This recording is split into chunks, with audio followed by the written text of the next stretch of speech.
Hello student, आज के lecture में हम समृद्ध संख्या का ध्रुवीय रूप सिखाएंगे। नोट मैं पहले दे दिया हूं। समृद्ध संख्या का ध्रुवीय रूप है, आप लोग देखें। समृद्ध संख्या का ध्रुवीय रूप, समृद्ध संख्या का ध्रुवीय रूप है ना, ये है। तो क्या करेंगे स्टूडेंट, एक समृद्ध संख्या कंसीडर कर लीजिए। माना कि एक समृद्ध संख्या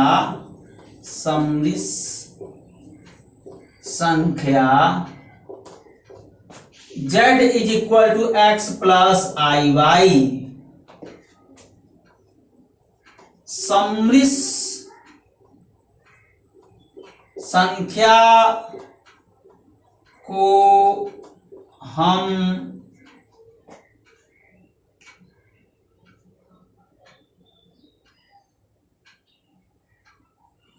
लिख सकते हैं,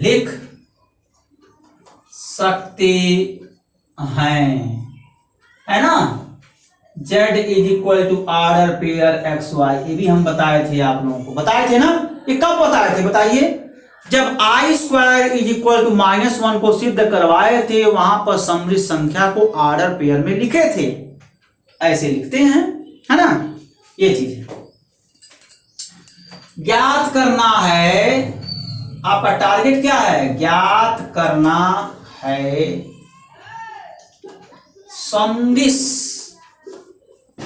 समृद्ध संख्या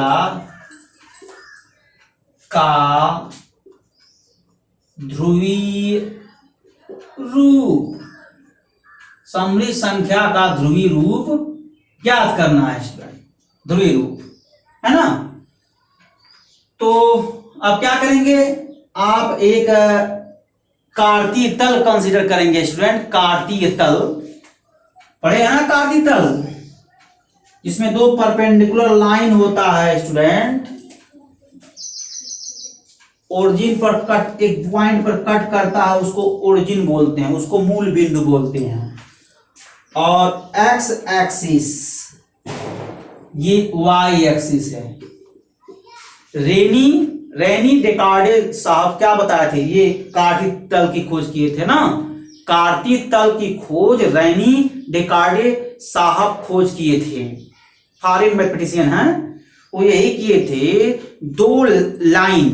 दो लाइन एक दूसरे के म्यूचुअल परपेंडिकुलर हो जाता है, और जिस पॉइंट पर दोनों लाइन कट करते हैं म्यूचुअल परपेंडिकुलर, यानी लंबवत कट करते हैं, दो लाइन एक दूसरे के लंबवत कट करते हैं, जिस बिंदु पर कट करते हैं उसको मूल बिंदु बोलते हैं। और जो प्लेन जनरेट होता है उसी को स्टूडेंट कार्तीय तल बोलते हैं। मतलब ऐसे बोलिए, जब दो लाइन एक दूसरे को लंबवत कट करे, जिस बिंदु पर कट करते हैं उस बिंदु को मूल बिंदु बोलते हैं, और जो तल निर्मित होता है उस तल को कार्तीय तल बोलते हैं।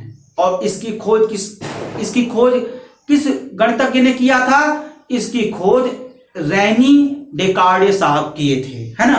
यही बात है। तो उन्हीं का तल मैं कंसीडर कर लिया और एक पॉइंट लिया, है ना। और इसका कोऑर्डिनेट क्या है, पी एक्स कामा वाई है। और एक्स कामा वाई क्या है, complex number x plus i Y.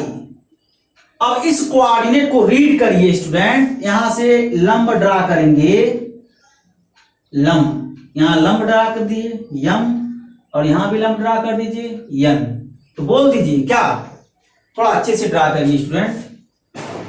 ये ऐसे है ना, ठीक। ये आपका कोऑर्डिनेट क्या है, 0,0। इस लाइन को मिलाइए, देखिए तिरछा मिल रहा है, फिर तिरछा मिल रहा है, यही दिक्कत है। आप मीटर स्केल से मिलाएंगे ना तब दिक्कत नहीं होगा। ये है, ये ओपी है, ओपी कॉम्प्लेक्स नंबर का मैग्नीट्यूड, ओपी जिसको हम मॉड जेड बोलते हैं, इसका वैल्यू आर आता है। ठीक है, ये चीज है।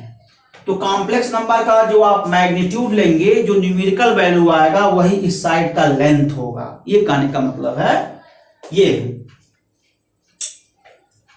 तो स्टूडेंट ये एंगल थीटा है, तो यहां पर x यूनिट का लेंथ है, ये y यूनिट का लेंथ है। पढ़े है ना, कोऑर्डिनेट रीड करना जानते होंगे आप लोग कि इस बिंदु से अगर हम लंब रेखा ड्रा करें, जो पीएम मिलेगा वो x एक्सिस पर लंब होगा, और जो पीएम मिलेगा वो x एक्सिस पर लंब होगा, और जो पीएन मिलेगा y एक्सिस पर लंब होगा, है ना। ये 90 डिग्री का एंगल बनाएगा। तो लिख लीजिए, बिंदु P से लंब x तथा y एक्सिस पर डालने पर हम डाल दिए, बिंदु P से x एक्सिस पर लंब डाल दें PM, अर्थात PM perpendicular to x axis तथा PN perpendicular to y axis, ऐसे कह सकते हैं, है ना। देखिए क्या किए हैं, बिंदु P से लंब डाल दिए हैं x एक्सिस पर, तो वही मैं देखिए लिखा हूं, बिंदु P से x एक्सिस पर लंब डाले हैं, और बिंदु P से y एक्सिस पर लंब डाले हैं, है ना। तो वही जो डाले हैं वही लिखा हूं मैं, और कुछ नहीं किया हूं। ये तो समकोण त्रिभुज OMP में एंगल M क्या है, 90 डिग्री। अब यही हम कोसाइन एंगल लेना है स्टूडेंट, cos थीटा और साइन थीटा लेकर के x का वैल्यू फाइंड आउट कर लें और y का वैल्यू फाइंड आउट कर लें। तो आप पढ़े होंगे ट्रिग्नोमेट्री फंक्शन अप्लाई होता है राइट एंगल ट्रायंगल पर, तो अप्लाई कर लीजिए। cos थीटा क्या होता है, फार्मूला cos थीटा का आधार बटे कर्ण होता है ना, आधार बटे कर्ण। तो आधार क्या है, x है, OM/OP is equal to x/r। देखिए स्टूडेंट, जो कोण बनता है हमेशा कर्ण और आधार के बीच बनता है, तो OP कर्ण है और OM आधार है, और जो बचा हुआ भुजा है वो क्या हो जाएगा, लंब हो जाएगा। नहीं समझे आप लोग, ये कोण किसके बीच, इसके और इसके बीच बना है, कोण बना है ना, OM और OP के बीच में ये कोण बना है। तो OP कर्ण हो गया और OM आधार हो गया, तो बचा हुआ भुजा क्या है, PM है, PM लंब हो जाएगा। ऐसे ज्ञात करते हैं। तो x/r, तो इसी प्रकार साइन थीटा को क्या बोलेंगे स्टूडेंट, लंब बटे कर्ण। ये डेफिनेशन होता है ना स्टूडेंट, पढ़े होंगे क्लास 10th में, cos थीटा बराबर आधार बटे कर्ण, साइन थीटा बराबर लंब बटे कर्ण। ये डेफिनेशन है, इसको आप लोग याद कर लीजिए, उसी डेफिनेशन का इसमें इस्तेमाल किए हैं। तो sine theta is equal to लंब बटे कर्ण, लंब y है, अब y कर्ण क्या है, r है, ये चीज। तो इसको equation number first, equation second है। समीकरण 1 को इस्तेमाल, समीकरण 1 से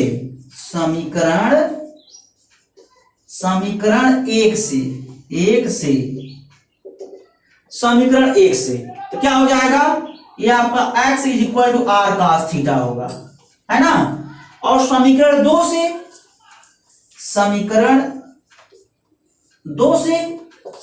से क्या हो जाएगा, y is equal to r sin theta हो जाएगा।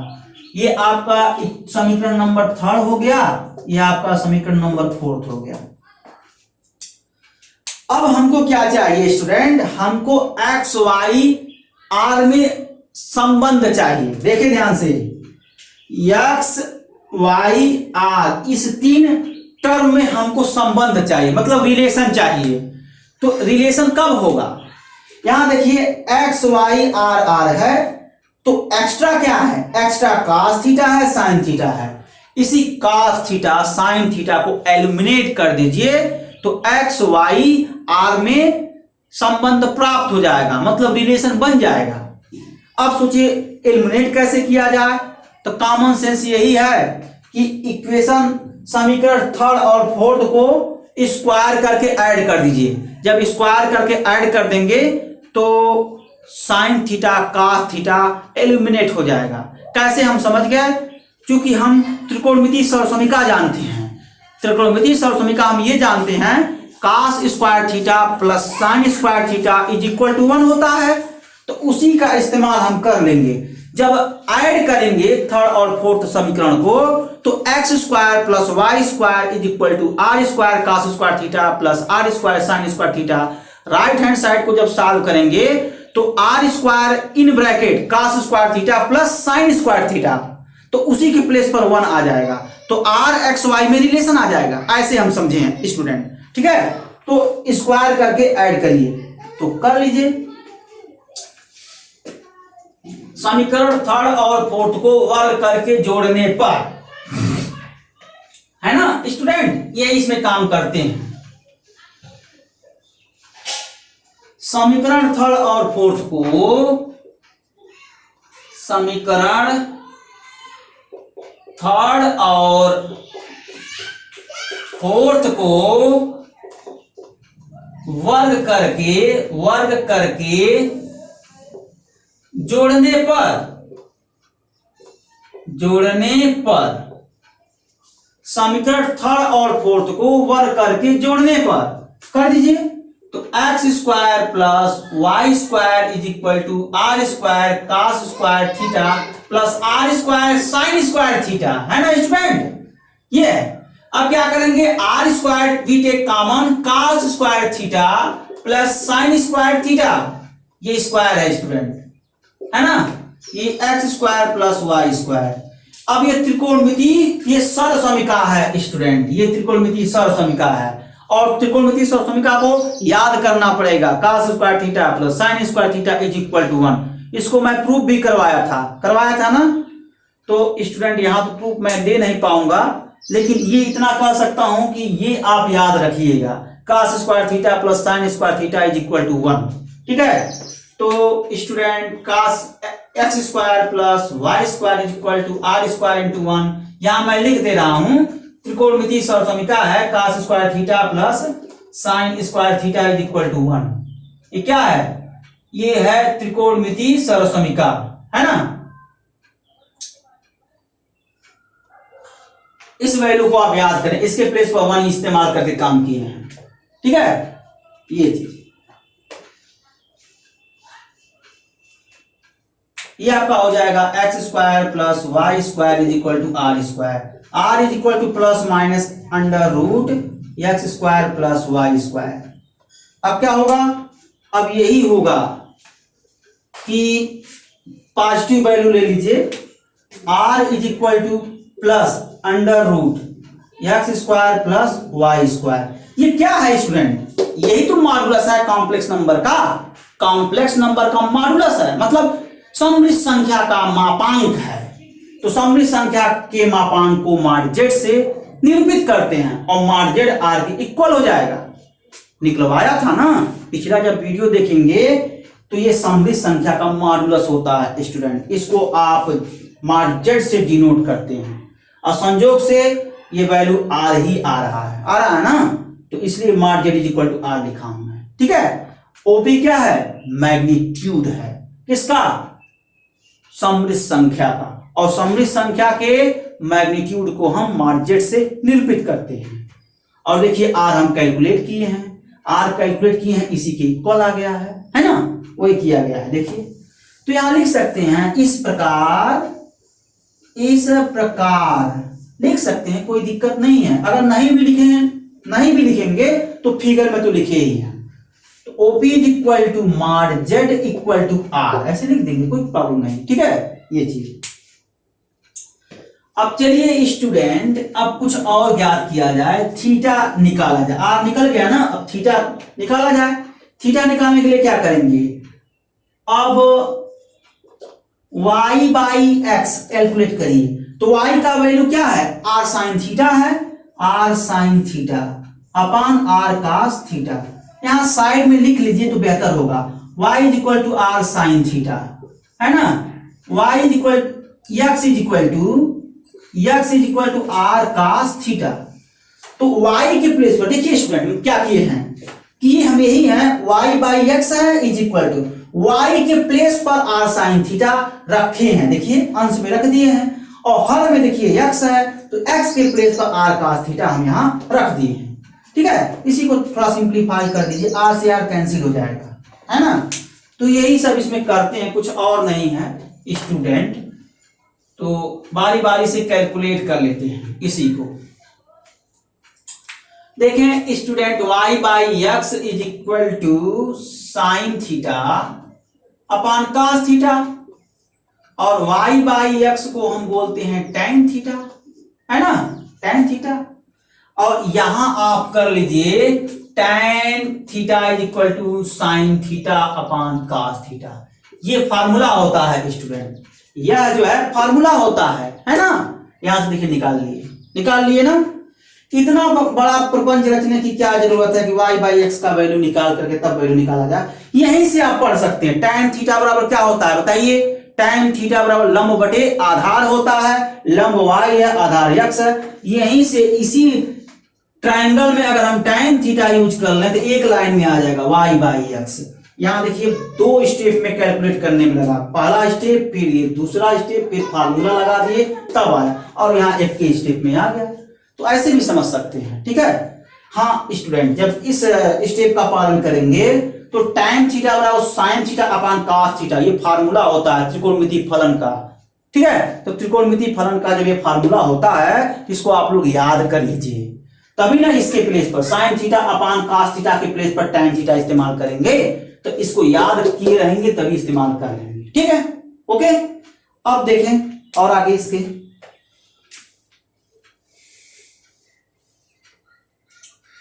यहां theta is equal to tan inverse function हो जाएगा y बाई एक्स हो गया, ठीक है, ये निकल गया। अब क्या करेंगे, अब जो है z चूंकि हम लेकर चल रहे हैं x प्लस आई वाई, तो x का वैल्यू y का वैल्यू आप लोग फाइंड आउट किए हैं, वही इस्तेमाल कर लीजिए। फाइनल रिजल्ट अभी आने वाला है, देखिए z is equal to x के प्लेस पर r cos theta plus i into r sine theta. यहां आप बेहतर है तो लिख दीजिए तो बेहतर है, x equal to r cos theta, y equal to r sine theta.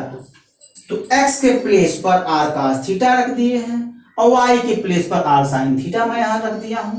ये x है और ये y है, मेरे कहने का मतलब ये है, ठीक है। अब z is equal to r common ले लीजिए तो cos theta plus i sine theta, यही आपका सममित संख्या का ध्रुवीय रूप है ना।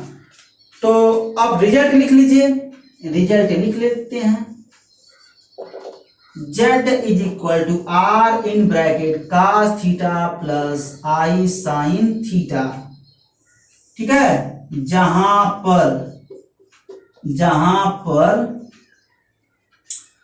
r is equal to plus under root x square plus y square, theta is equal to tan inverse